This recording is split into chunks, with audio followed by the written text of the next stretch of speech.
Damn, I did it twice in a row. Test number 2. B-Show Brian back for another edition of Halloween 365. How's it going? I just did a test. This is test number 2. Hopefully this goes a little bit better. But thank you for joining me. Coming at you live from a small town in Ohio, not too different from Haddonfield, where nothing interesting hardly ever happens. This is Scott Ampleford on YouTube. It's Halloween 3 Season of the Witch. It is his synth cover, and yes, he does all of this himself, and it's amazing. He does some other videos, Terminator, Escape from New York, all sorts of other 80s stuff that you guys would dig. So go check him out. Show him some love. I love Chariots and Pumpkins. Here I am, Toledo, Ohio. Kind of Toledo. Rural Toledo, as I mentioned. I'm a town not too different than Haddonfield.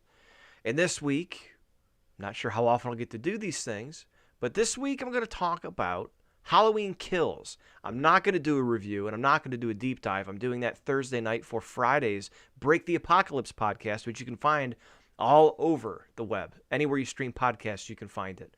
You can help us, join us, I should say, while we roast marshmallows on the nuclear fire that is our modern everyday life. So we're going to get into that on Friday's show. But as far as Halloween Kills, what I wanted to do is at least talk about where I rank it and why amongst the other Halloween entries. And I figured that'd be a little interesting because everyone's talking about whether they like it or don't like it.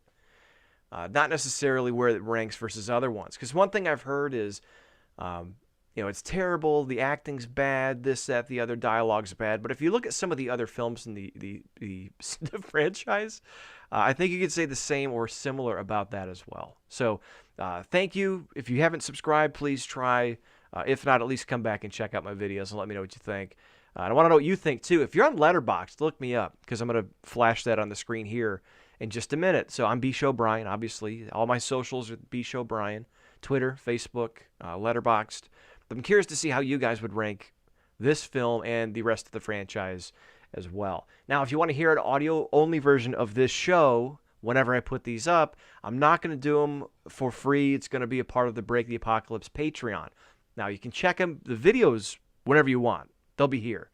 But as far as the audio podcast, that if I put them up, they will be paid, a part of the paid tier, the Not a Herb.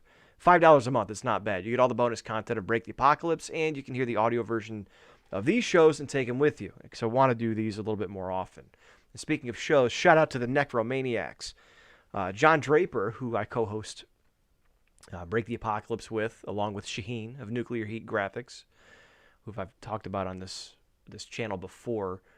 His brother Mike is co-host of the NecroManiacs podcast, and they do deep dives almost every week on your secular films, like I like to talk about here, but they also go deep on lesser-known films. They talk about more modern stuff that we try to talk about on Break the Apocalypse, but because we're not a horror movie podcast on Break the Apocalypse, we just kind of scratch the surface. If you want deep dives, check out NecroManiacs wherever you find podcasts. But Halloween Kills. It's been about 2 weeks since it's come out. I've watched it twice in its entirety, only once straight through. To be fair, I was in Brooklyn 2 weeks ago when the movie came out, attending a concert, a show, I should say, at Coney Island Brewery in Coney Island for Synthetic 16, who is John, my co-host with Break the Apocalypse, his band. They reunited after 15 years, and my brother's band, Eerie got to play. I got to meet Sam from the Red River podcast, which is another fantastic podcast. He just interviewed Amy Steele. It's horror movies and music and whatever he pretty much wants to do. And Sam is a great dude. And 5 Cent Hero was another band there from the New York scene. Sorry. I had to get rid of that. It's tickling my throat. But I'm hearing everyone talk about Halloween Kills, whether they like it or don't like it, things they like, things they didn't like. But I wanted to look at where I ranked it because I felt really weird about it. I did. I really enjoyed certain parts of it. I really disliked some parts of it. And I know I podcasted before about Halloween 2018 and how I felt. To give you Halloween 2018 when I watched it. At the time I tweeted, it was like going to Chipotle. and you bite into a burrito, and you're like, man, that rice is cooked perfectly. It's not dry. It's got some moisture. Is that a Band-Aid? Fuck. And then you wash it down with a Coke or something, And then you take another bite, and it's like, man, that corn is cooked perfectly. Is that a toenail? What the fuck? Then you wash that down, and then you really start to enjoy the steak. The steak is great. It's cooked well. It's seasoned. It's moist. It's not dry. It's seared a little bit, but still, juicy on the inside. And it's like, oh, man, is that concrete? Is it drywall? What the fuck am I tasting? That, to me, was Halloween 2018. Every time I started to enjoy that movie, something else came along where I was like, ew, what the fuck was that? A lot of it had to come down to dialogue. And a lot of it had to come down to just, it felt like they were going, and not to drive anything specific, but just plot, just to get through, just burn in dialogue, burn in scenes. And it just seemed like the stuff I enjoyed was outweighed by the stuff I didn't enjoy. Now, when Halloween Kills came along, I didn't really expect much. So maybe that's another reason why I may have enjoyed this more than Halloween 2018. I was expecting a lot from Halloween 2018 secretly. Like, publicly, I'm like, oh, it's a Halloween sequel. We know how those go.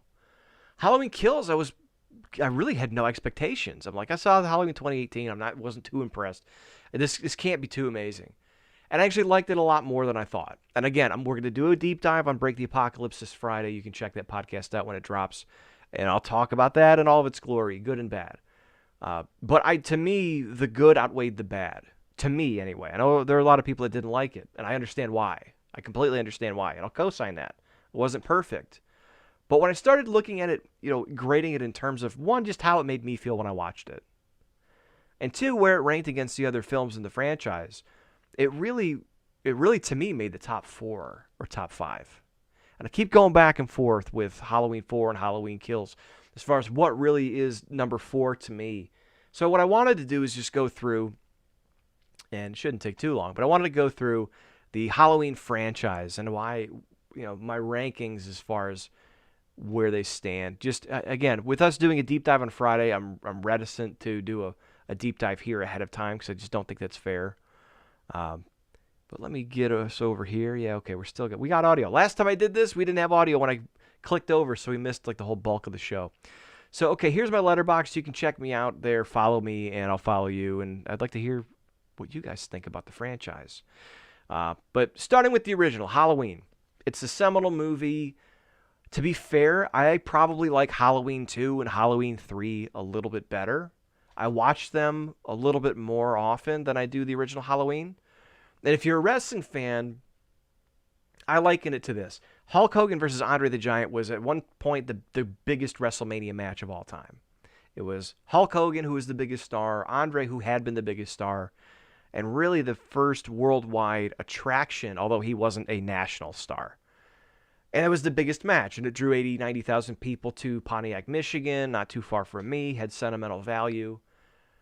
But I can watch Randy Savage and Ricky Steamboat tear the house down, or I can watch the Hart Foundation versus the British Bulldogs tear the house down. I can watch almost any other match on that card more often and more enjoyably than Hogan and Andre. Hogan and Andre is a tentpole match, meant a lot to the industry, but there are other better matches, repeat watches that I enjoy more. So to me, that's how I feel about Halloween.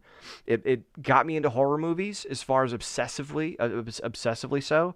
I think as far as a well-crafted film, it's the best of the bunch, far and away.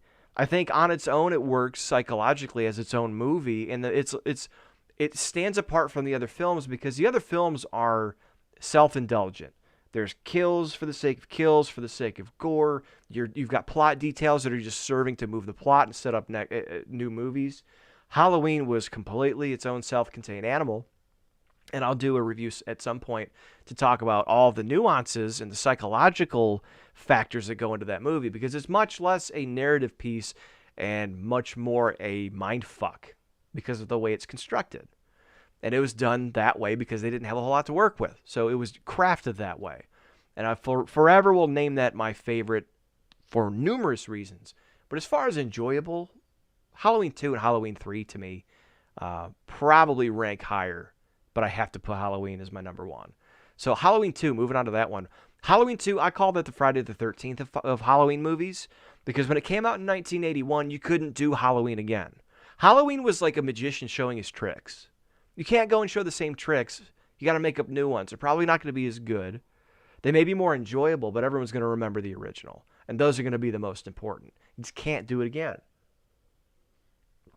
And thanks to a guy named Tom Savini, and thanks to the Friday the 13th films, The Burning, you couldn't do a minimalist slasher movie in the vein of a Hitchcock film like you did with Halloween in 78. You couldn't do that in 1981.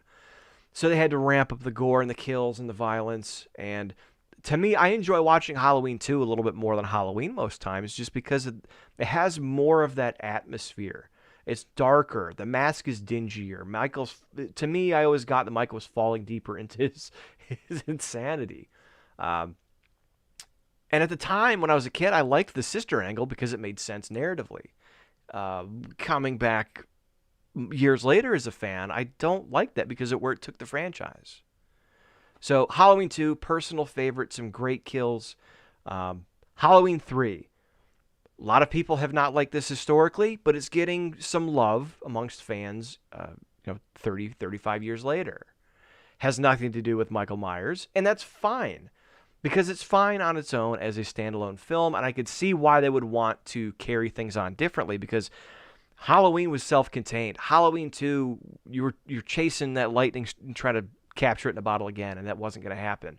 Anything after that, you were just going to be derivative or repetitive or pedestrian, and that's exactly what they proved with Halloween 4, which, as much as I enjoy Halloween 4 for what it was, Danielle Harris's performance as a very young child was well beyond her years. Ellie Cornell playing Rachel Carruthers as kind of the stand-in for Laurie, as her stepsister, her foster sister and babysitter. She was fantastic and a formidable foe. She actually was more formidable than Laurie was. Laurie had a very, very brief, very fragmented battle with Michael Myers. Rachel was like up on the roof and hit him with the truck and all sorts of shit. So like Halloween 4 to me at the time was as close to going to Halloween or Halloween 2 and kind of putting out a good sequel as you could get involving Michael Myers. I enjoy Halloween 3 as a film better. Tom Atkins is the man. God bless him. But Halloween 4, I'd have to rank that number 4. When I sent this over to Sam House from Red River Podcast earlier this week, I knew I was going to do this, but I ranked Halloween Kills number 4 instead of number 5.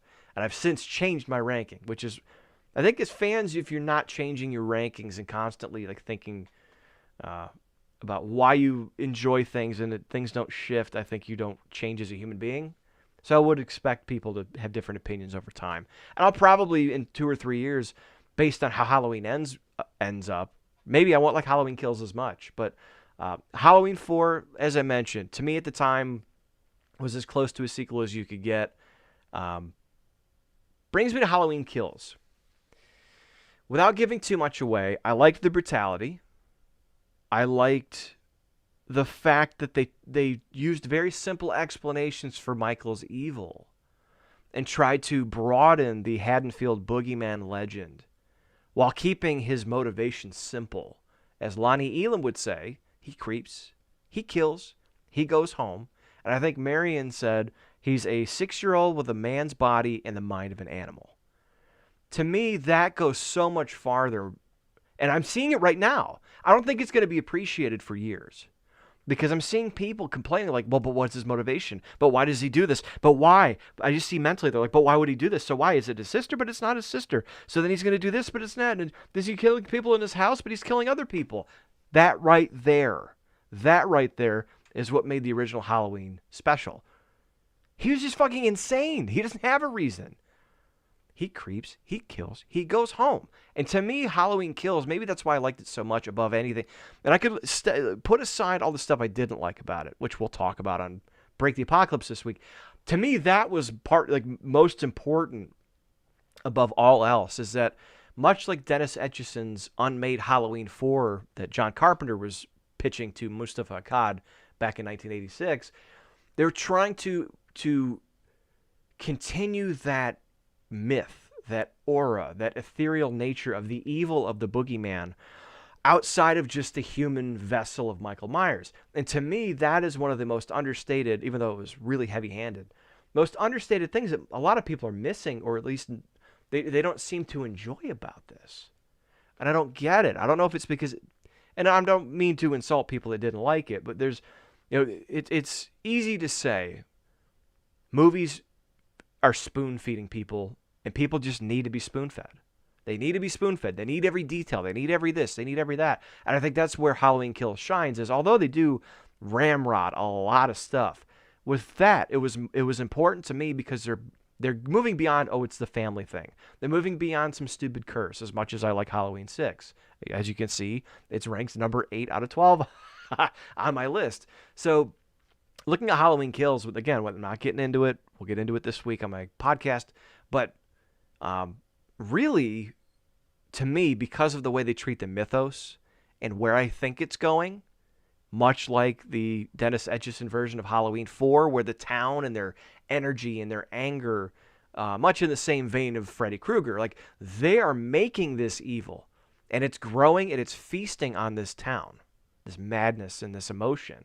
So to me, for many reasons, but mostly that, I think that's why I ranked Halloween Kills in my top 5. And that may change over time. But that's why Halloween Kills ranks in my top 5.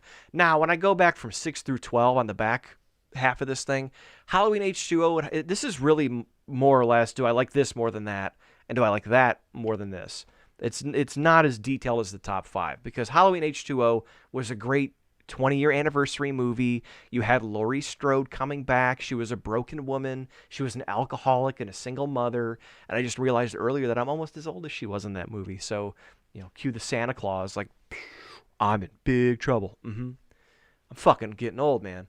I liked H2O better than Halloween 2018 as that type of follow-up movie, because to me, they were very much the same movie, just done differently.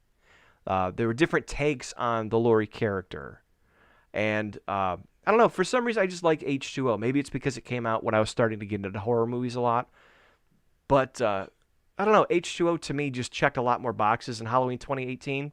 And as flawed as H2O is, I didn't dislike it as much as the parts that I liked about Halloween 2018.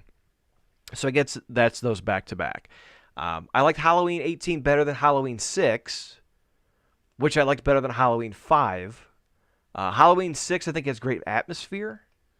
I think there's a lot. It's a big mess, and a lot of it was due to the production. And the original idea for Halloween 6 that Danielle Farrens had was bastardized and stripped down, and the typical camel is a horse made of a committee type of thing. So I think, for all its flaws, Halloween 6 is an okay watch. And I always gauge like how important it is to the series, or how successful it was versus how much I enjoyed it. And to be fair, I enjoy Halloween 6 when I watch it. It's a mess. It's just like Halloween Kills. It's a mess. It's not perfect. There's some dumb parts to it. But overall, I enjoy it when I watch it. And it has a great atmosphere. And I thought Halloween Kills had a better Halloween atmosphere than Halloween 2018 did. So Halloween 6 I like better than Halloween 5. We know there's a lot of reasons why Halloween 5 sucks. The Man in Black, Jamie being mute the whole movie after being one of the high points of Halloween 4. It shows how great an actress she was as a kid, and how her range as an actress. But to do that kind of choice after Halloween 4, when they could have gone in the direction of making her evil, or at least sticking her in there as more of a, giving her more to do as opposed to just sitting around and being like this conduit for Michael to lead police around, was kind of dumb. I do think the ending of Halloween 5 is great, though. And it's been around for 30 years. If you haven't seen it by now, I apologize. But, Loomis having one last stand and stroking out, fucking beating the shit out of Michael and capturing him. If they would have ended the series right there, I think that would have been a fitting ending. And maybe that movie might be better accepted as a film, because it's perfect and it's poetic. And then immediately after this, when the Man in Black breaks him out with a Tommy gun, it completely undoes that. There's just, to me, the big things matter, and that was one of them. So Halloween 5, a dislike. I like Halloween 6 more. The Rob Zombie Halloween, the original, I like it. I liked it at the time. When I look at it as far as the whole franchise, it's got issues. And I'd rather hear about a curse or a family plot as opposed to just they're a white trash. That's why Michael killed. I mean, that was the weakest explanation of all. If you're going to give one, give one. Go for it. I think it just fits in with the whole Rob Zombie worldview at the time. Fit in with Devil's Rejects, which I love Devil's Rejects, but his Halloween movie, to me, I enjoyed it for the brutality and for a different take on it, for a more modern take. But like all the characters blended together. Like you had three girls who were pretty much all the same character. It's like, why? Like, it's like, which one's the party one? They all are. Which one's kind of goofy? They all are. Which one's boy crazy? They all are. Which one curses and, smokes dope and smokes cigarettes? Oh, they all do.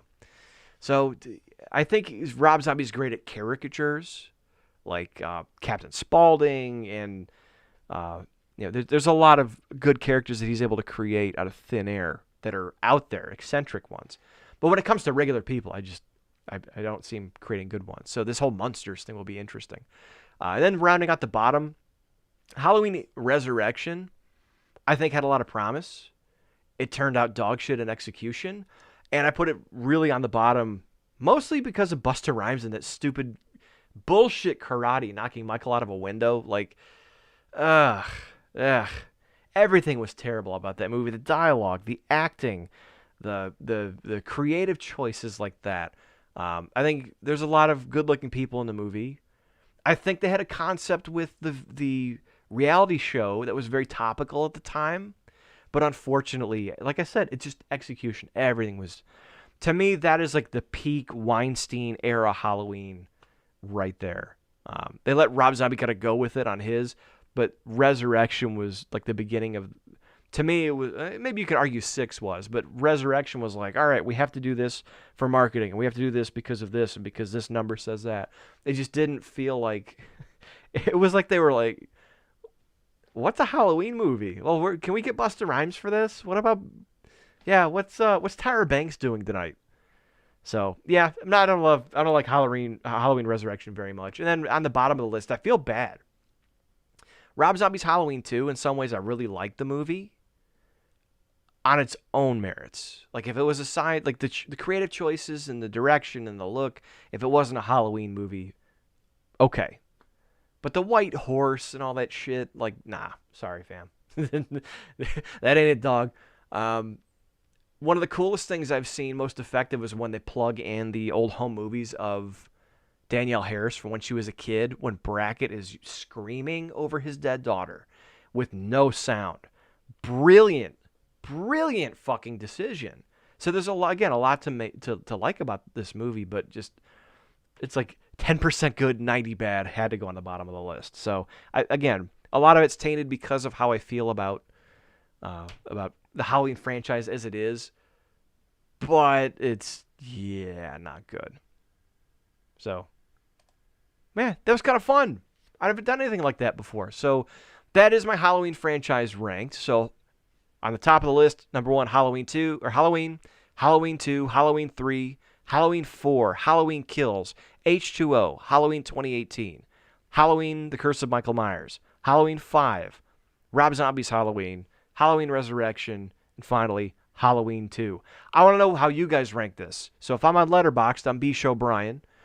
Man, my computer's fan is going crazy. So B. Show Brian, look me up. Follow me there. I'll follow you back, and I'd like to find out like how you guys would rank this series. You can follow me on Twitter, on Facebook, on Letterboxd, Instagram at B. Show Brian. Let me know there. I think I posted this on Twitter, so respond. Don't be a stranger. But I'm out of time. This is fun. I got to go to bed. I'm an old man with a busy week ahead of me. So again, shout out to NecroManiacs, to Synthetic 16, to 5 Cent Hero, to Red River Podcast, to Playing Dead, to Eerie Point. Shout out to everyone. Thank you for following. Thank you for checking these videos out. Hopefully you guys like the video podcast versions. And again, if you want the audio ones to take with you wherever you go, you can check out Break the App at patreon.com/breaktheapp, and maybe I'll put these up as audio podcasts there for the week. But check out Break the Apocalypse for free, absolutely free, on Fridays, everywhere you stream podcasts. And we're going to do a deep dive this week as far as the Halloween Kills film and how we all feel. But I'm out of time. I'm B. Show Brian. This is Halloween 365. Shout out to what was his name? Scott Ampleford. Scott Ampleford, who had the Halloween 3 synth cover. But I'm done. I'm gone. I'm old. I'm dead.